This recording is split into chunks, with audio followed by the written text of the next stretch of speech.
Before I go any further, please hit that subscribe button and make sure to enable the notification button so you can get my latest and greatest videos. Let's begin.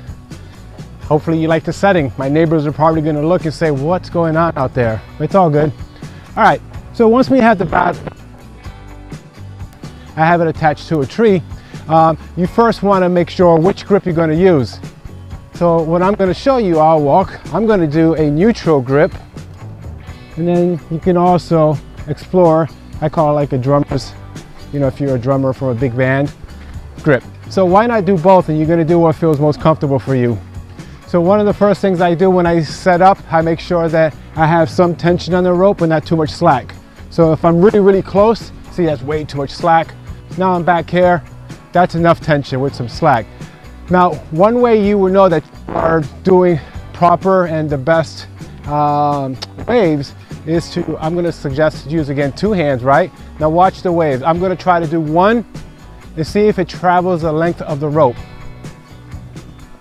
So here's one that does not travel the length. So what does that require? It requires some force. So I'm just really jumping into it. It's really general instructions. Other big features that you want to know about is that my knees are soft, my elbow is slightly bent, so I can get some force from the ground, comes up through my body and out through the arms. As you can see, and I think I have some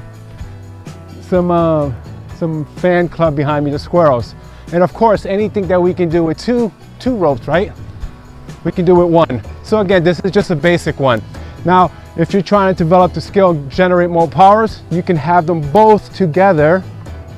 I have a neutral grip as I showed you earlier, and then we can do this.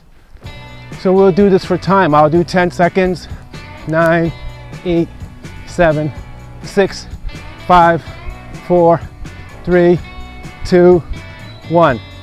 Serious muscular conditioning.